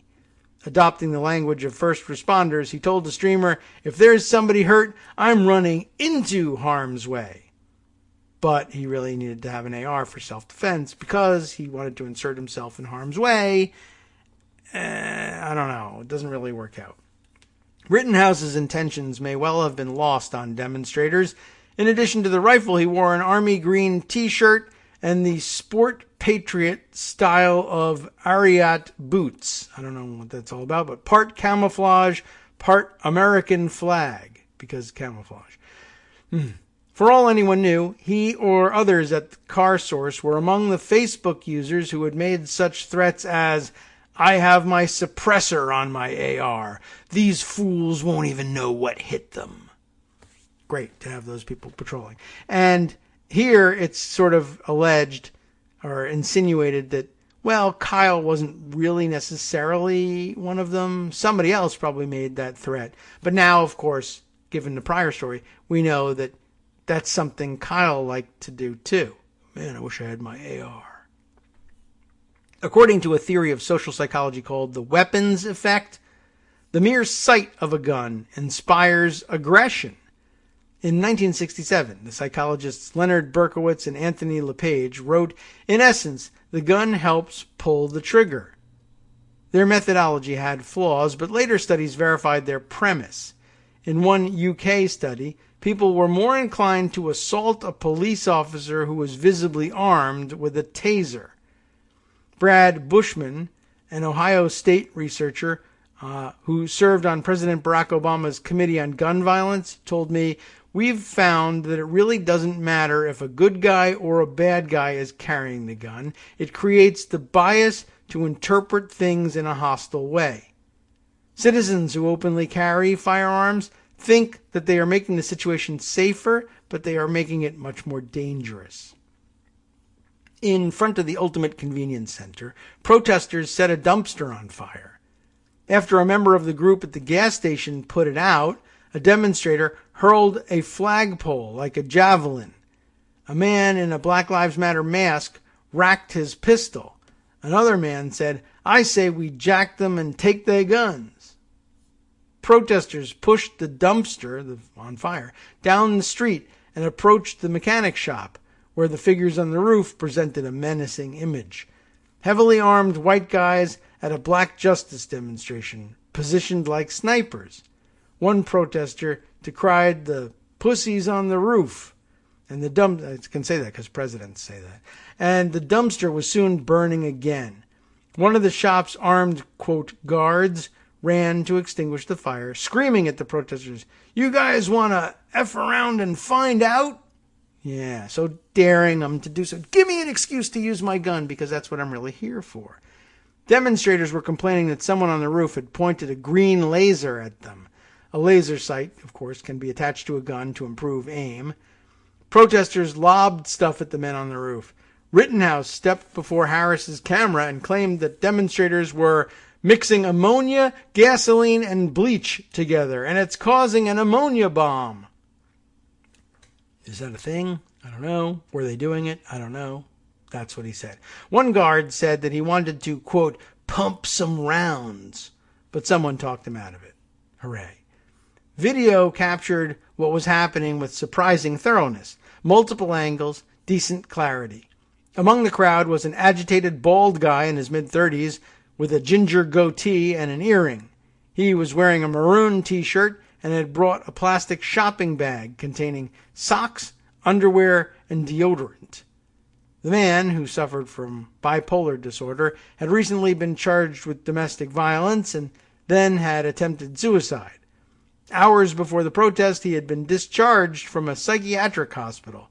He apparently had wandered into the melee on the street, where it was difficult to perceive anything but his rage. At the Ultimate Convenience Center, he confronted the armed men, screaming both, "Don't point no mother effing gun at me," and "Shoot me." Yeah, it's a little internally contradictory. A man yelled, "Somebody control him." During the chaos, Rittenhouse moved down the street toward CarSource's second mechanic shop, where rioters had been smashing car windows. He crossed paths with the angry bald man, who chased him into the shop's parking area. The man now wore his t-shirt as a head wrap and face mask, leaving his torso bare. Screaming, "F you," he threw his plastic bag at Rittenhouse's back. Rittenhouse, holding his rifle, reached some parked cars just as a protester fired a warning shot into the sky. Rittenhouse whirled. The bald man lunged. Rittenhouse fired 4 times. The man fell in front of a Buick, wounded in the groin, back, thigh, hand, and head. The nearest bystander was Richie McGinnis, the video chief at the Daily Caller, the online publication co-founded by Tucker Carlson. McGinnis, who had been covering protests all summer, had been following the chase so closely that he had nearly been shot himself. He removed his t-shirt and knelt to compress the man's wounds. Dying, the man breathed in a horrifying growl. Rittenhouse stood over McGinnis for half a minute. You remember the EMT, right? Just stood there. Amid the sound of more gunfire, he didn't stoop to check on the injured man or offer his first aid kit. "Call 911, McGinnis told him. Rittenhouse called a friend instead. Sprinting out of the parking lot, he said, "I just shot somebody." Probably should have called 911. Demonstrators were yelling, "What did he do?" "Shot someone. Cranium that boy." Rittenhouse ran down the street toward the whirring lights of police vehicles. To those who had heard only the gunfire and the shouting, he must have resembled a mass shooter. They tend to be heavily armed, white, and male. A demonstrator ran up behind Rittenhouse and smacked him in the head. When Rittenhouse tripped and fell, another man executed a flying kick. Rittenhouse fired twice from the ground and missed. Another demonstrator whacked him in the neck with the edge of a skateboard and tried to grab his rifle. Rittenhouse shot him in the heart. A third demonstrator approached with a handgun. Rittenhouse shot him in the arm, nearly blowing it off. He rose from the asphalt and continued toward the police lights. A man screamed, "That's what you all get, acting tough with effing guns." I don't know who, and I don't know who they were yelling at. Rittenhouse tried to flag down armored vehicles that were now moving toward the victims, but they passed him by, even after witnesses pointed out that he'd just shot people. Next, he approached a police cruiser, but an officer inside apparently told him to, "No, go." 2 men were fatally shot. A third was maimed. Everyone involved in the shootings was white. The astonishing fact that Rittenhouse was allowed to leave the scene underscored the racial double standard that activists had sought to further expose. the police almost certainly wouldn't have let a black man pass. Clips from Kenosha immediately went viral. Footage of a teenager loping around self-importantly with a gun was juxtaposed with video of a second set of shootings. In other posts, he could be seen bragging about his medical bona fides or accepting bottled water tossed from the hatch of an armored law enforcement vehicle. Officers inside had offered the water just after authorities had gassed the area around car source and before the shootings occurred, with one of them saying via loudspeaker, "We appreciate you guys." Internet sleuths quickly identified Rittenhouse, remember the internet sleuths? We talked about them yesterday, and revealed that he was 17 and lived with his family in an apartment in Antioch, Illinois. His social media accounts, Facebook, TikTok, Snapchat, Instagram, showed him handling long guns, cheering for Trump in the front row at a campaign rally, and participating in a police explorers program for teenagers. He ardently supported Blue Lives Matter and wore a t-shirt from 511 Tactical, gear for the most demanding missions. I couldn't be too snide about it. They make excellent jungle boots. I've got them. They're fantastic, and they do wonders for supporting my arches and ankles. And they were excellent purchases for the Boy Scouts in our local troop who were headed out on a canoeing adventure in Northern Tier, where these jungle boots stay on quick dry, and they are vented so that they drain quickly. You can actually jump out of your canoe right into the water, pick the canoe up and portage it to the next lake, and your shoes drain and start drying out on the walk. But, of course, these guys need to have these on while they're shooting people because those are the shoes that cool shooty guys have. All right. The Facebook posts about the Kenosha Guard led some of the sleuths to misapprehend Rittenhouse as a militia member. And here's where we start to see, what's this kid really all about and what was hung on him unfairly and what wasn't. He belonged to no such group, it's noted here. Because he lived in Illinois, people assumed that he had traveled some distance for nefarious purposes and had, quote, crossed state lines, which he did, with his rifle. He crossed state lines, but maybe not with the rifle. You see, the Rittenhouse apartment was a mile south of the Wisconsin border, and Rittenhouse had been storing his gun in Kenosha at the house of a friend's stepfather because his mother didn't like guns. Rittenhouse's age led some to conclude that his mom had, quote, dropped him off at the protest. He drove himself to Kenosha. Not that that makes much difference, but it is a little bit different. One widely shared image showed an armed, camo-clad woman captioned, "Terrorist Kyle Rittenhouse's mother." Some other lady, actually, and at some other place. But interestingly, yeah, even the accusation he transported a rifle across state lines. That's not actually necessarily illegal, but he didn't even do that. He lived across state lines, but the rifle was always in Wisconsin for some reason. The day after the shootings, Ayanna Pressley, a Democratic U.S. representative from Massachusetts, tweeted that the shootings had been committed by a white supremacist domestic terrorist. This characterization stuck even after the Anti-Defamation League scrutinized Rittenhouse's social media accounts and found no evidence of extremism. After years of deepening political polarization, Americans were primed to see whatever they wanted to see in the Kenosha clips, as he himself was when he was outside the CVS, as it turns out.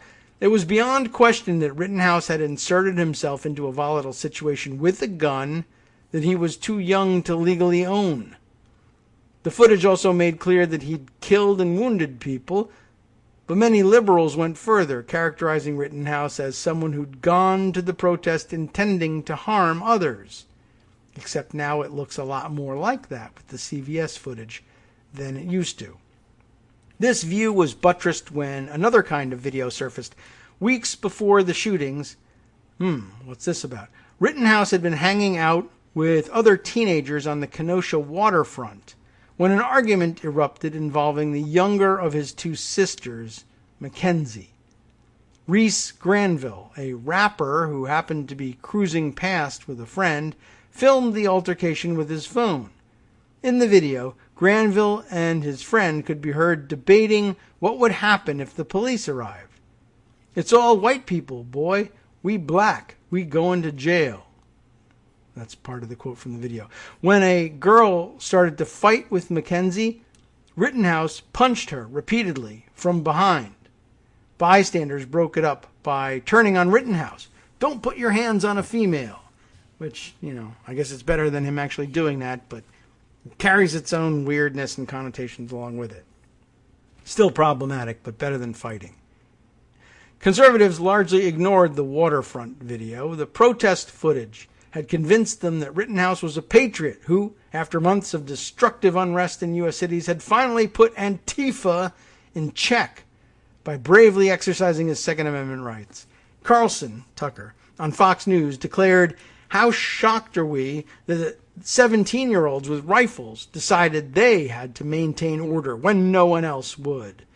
Of course, the police were posted outside the city, and other gun-wielding so-called patriots were busy trying to elude those roadblocks. Order was being maintained. They subverted the order. The glorification extended, weirdly, to Rittenhouse's street instincts.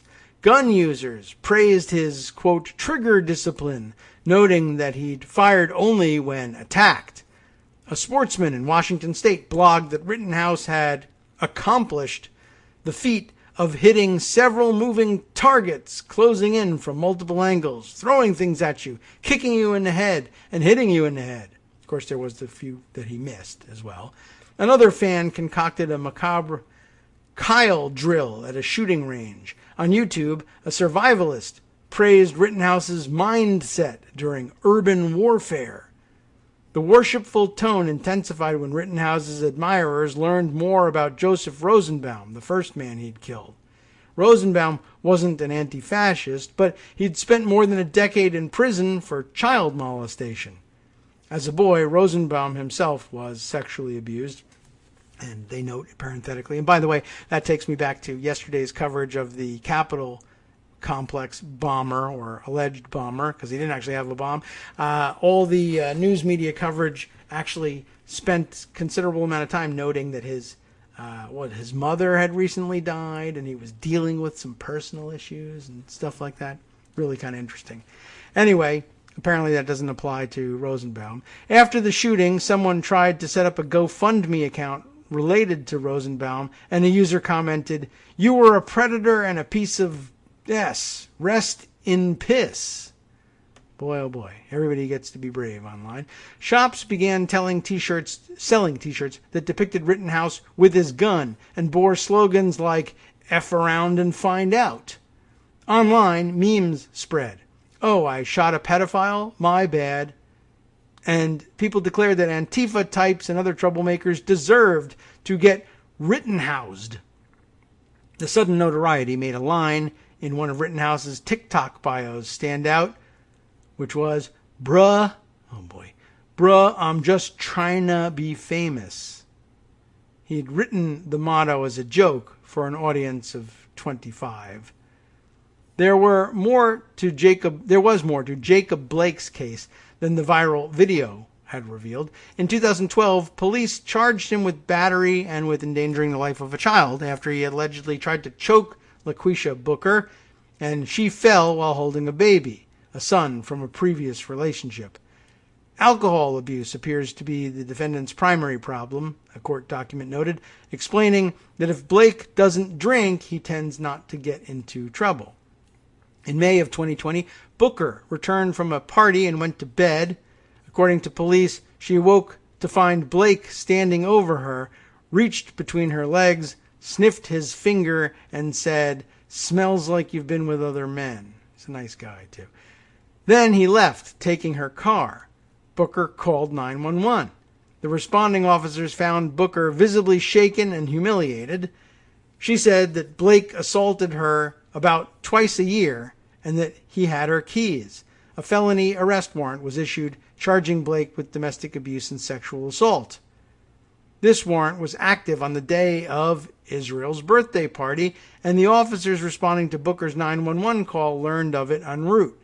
The Kenosha Police Department's policy was to detain anyone wanted on a felony warrant. According to an investigation by the Wisconsin Department of Justice, Blake repeatedly refused to be detained. He told state investigators that he didn't want his sons to see him handcuffed. The officers tased him multiple times, but the shocks had no visible effect. Then one officer screamed, "Knife!" The officers drew their guns, yelling, "Drop the knife!" By now, the neighbor was recording the confrontation. The officer nearest to Blake was Rustin Shesky, who later told investigators that he was determined not to let Blake leave and was asking himself, will we have to pursue the vehicle with a child inside of the car? Is he going to hold the child hostage? In a report summarizing the state's findings, the district attorney, Michael Gravely, said that Shesky had fired after Blake whipped around, driving the knife towards Officer Shesky's torso. Scrutiny of the neighbor's video footage confirmed that Blake was holding a knife. The location of Blake's wounds, 4 in the lower back, 3 in the left side, corroborated Shesky's claim that Blake was hit while turning toward him. Shesky had been trained to shoot until a threat was neutralized, and he didn't stop firing until he saw Blake drop the knife. Advocates of criminal justice reform argued that such protocols do not make keeping a suspect alive a top priority. Kirk Burkhalter, a law professor at NYU, told the BBC that resisting arrest happens often and does not offer carte blanche to use deadly physical force. Blake was hospitalized for 6 weeks. Prosecutors dropped the domestic violence charge after investigators had trouble getting Booker to cooperate. Shesky was not charged. Gravely concluded that the state could not prove the officer hadn't acted in self-defense. He also noted that in 2010, Blake had waved a knife in a slashing motion at police who had stopped the vehicle he was in. These revelations meant that an incident partly captured on video had been characterized without being fully understood, but they did not change the broader truth that police shootings of black Americans occur with appalling frequency. Blake can no longer walk, by the way. In March, he filed a civil lawsuit against Shesky. His lawyers declared that the hail of gunfire fired into the back of Mr. Blake in the presence of his children was excessive and unnecessary. Lately, gun reform advocates have stressed the importance of focusing on the how and not the why of gun violence. Instead of exploring sociological or personal factors that may have contributed to a shooting, they want to concentrate on shutting down the mechanisms that let guns fall into the wrong hands. But when an event becomes a distorted media spectacle, as Kenosha did, it can be useful to clarify both the why and the how, even if the latter is ultimately more important. Kenosha, an old automotive city of 100,000 people, is on the western shore of Lake Michigan, between Milwaukee and Chicago. The lake is the main attraction, boats on the horizon, storm waves thundering at the riprap. The first time I visited in January, buildings in the protest zone remained patched with plywood and tagged with optimistic graffiti, like "Heal the World," which she saw. Just south of Lake County, Illinois. Rittenhouse's parents, Wendy and Mike, got married there in February of 2000, and their daughter Faith was born 6 months later. The 2 other Rittenhouse children were born in 2003, Kyle in January, Mackenzie in December. When the children were small, Wendy and Mike worked various jobs, including machine operator, housekeeper, and cashier. Mike, who struggled with alcohol addiction and sometimes experimented with drugs, was unemployed for a couple of years. When Kyle was 4, Mike was charged with domestic battery after allegedly punching Wendy in the stomach. He denies this. The charges were dismissed. Twice, Wendy and the children briefly lived in a shelter. You're starting to get the picture of Rittenhouse's early life, too. Mike and Wendy eventually split up. Mike says that he's been sober for years and wants to repair his family relationships. Wendy has become a certified nursing assistant, but she continued to struggle financially. The family was repeatedly evicted. Wendy sometimes felt too overwhelmed to help her kids navigate difficulties.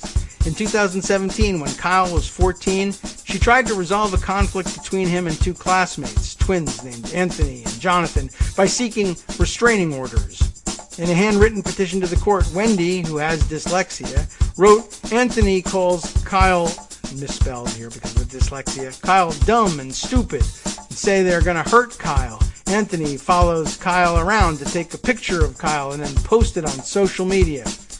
That fall, Rittenhouse, a pudgy 9th grader in dark-framed glasses, joined the Explorers program at the Grays Lake Police Department near Antioch. The police chief viewed the program as a way to teach self-discipline, responsibility, and other appropriate life lessons to youths who may have a challenging home, social, or school life. Rittenhouse participated in a similar cadet program through the Antioch Fire Department. John Cokefair, the fire chief, told me most of the kids that are doing this, they don't play football. They're not cheerleaders. This is their focus. You see where the profile is beginning to go? It's very interesting. I encourage you to read it on your own, perhaps over the weekend. But take it with the grain of salt that we just found out about Mr. Rittenhouse today. NetRootsRadio.com. You have been listening to Kagro in the Morning with David Waldman. I don't know. Felt like a very Friday sort of thing to do for you. I really did want to give you a flavor for this piece and encourage you to read it for yourself. It might give you some different perspective in evaluating what Rittenhouse is all about. But for a real perspective on all the news that's been happening, well, stay tuned for Justice Putnam and the West Coast Cookbook and Speakeasy next.